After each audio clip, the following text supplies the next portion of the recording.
مرنے کے بعد بھی اولاد سے رشتہ ٹوٹتا نہیں ماں باپ کا۔ جس طرح زندگی میں والدین کے حقوق ہیں اولاد کے ذمے، مرنے کے بعد بھی والدین کے حقوق اولاد کے ذمے واجب الادا ہوتے ہیں۔ مختلف احادیث میں ان کا ذکر موجود ہے۔ پہلا حق الصلاۃ علیہما، ان پر جنازہ پڑھنا ہے۔ تجہیز و تکفین تدفین اس کے زمرے میں آتی ہے۔ وہ اولاد خوش نصیب ہے جو اپنے ماں باپ کا یہ حق ادا کر پاتی ہے، ورنہ ایسے بد نصیب لوگ بھی ہیں جنہیں جنازہ آتا نہیں ہوتا اور ساری زندگی لوگوں کے جنازوں میں جا کے رسم ادا کر کے آ جاتے ہیں، اور جب اپنے ماں باپ انتقال کر گئے تو یہ دھوکہ پھر ان کے ساتھ بھی انہیں کرنا ہوتا ہے۔ تو وہ کیا سوچ رہے ہوں گے کہ یہ ماں باپ کے مرنے کے بعد ان کا پہلا حق تھا جو ہم نے ادا نہیں کیا۔ تو دوسرا حق استغفار لہما، ان کے لیے بخشش کی دعا کرنا، مغفرت کی دعائیں کرنا، اے اللہ ان کی مغفرت فرما۔ تو یہ بات ذہن میں رکھیے، جس طرح باپ کی ماں کی دعائیں اولاد کے حق میں قبول ہوتی ہیں، اس طرح اولاد کی دعائیں والدین کے حق میں قبول ہوتی ہیں۔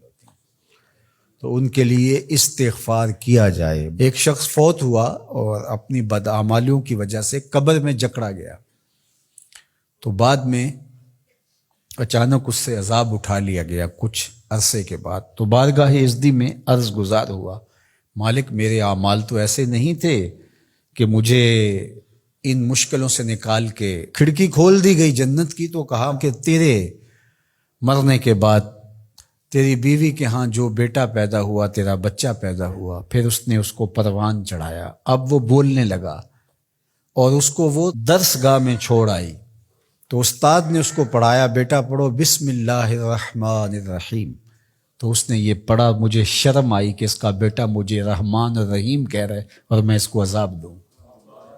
اللہ اکبر۔ اولاد نیک ہو تو اس کا فائدہ ماں باپ کو پہنچتا ہے۔ ایک حق یہ بھی ہے کہ اولاد نیک ہو، چونکہ اچھے اور برے اعمال قبر میں ماں باپ کو پیش کیے جاتے ہیں۔ اچھے ہوں تو خوش ہوتے ہیں، برے ہوں تو انہیں تکلیف پہنچتی ہے۔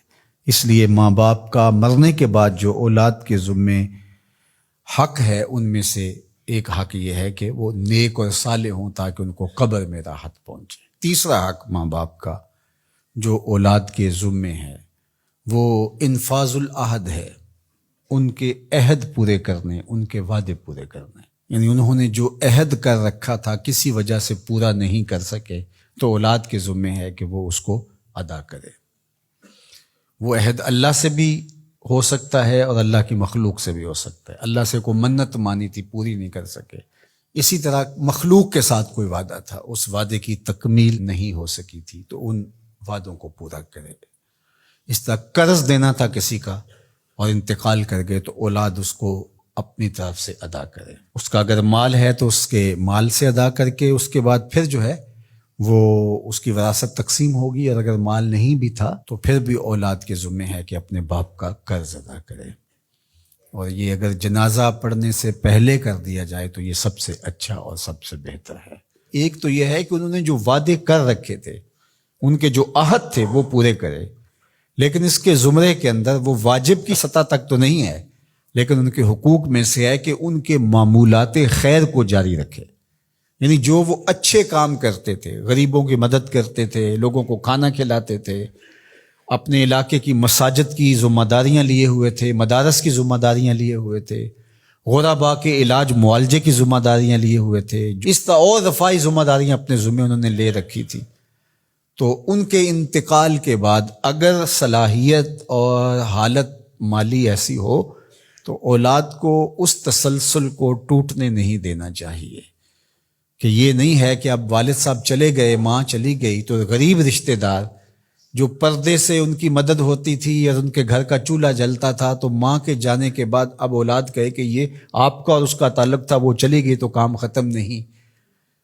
اس معمول کو جاری رکھیں، قبر میں ماں کی روح خوش ہوگی، روح بھی خوش ہوگی، اور اس کا اجر آپ کو بھی ملے گا، اور برابر اتنا ہی اجر آپ کے ماں باپ کو بھی قبر میں ملے گا، اس لیے کہ اس کار خیر کو شروع انہوں نے کر رکھا تھا۔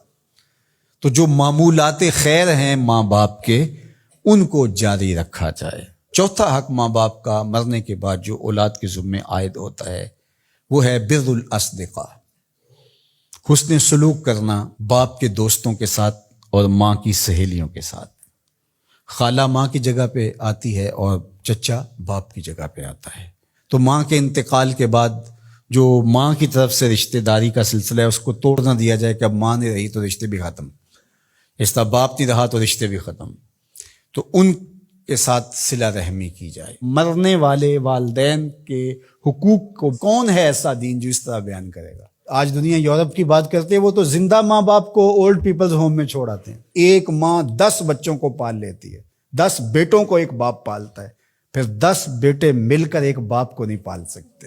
تو خوش نصیب ہیں وہ لوگ جو اپنے ماں باپ کی خدمت کو شعار زندگی کہتے ہیں۔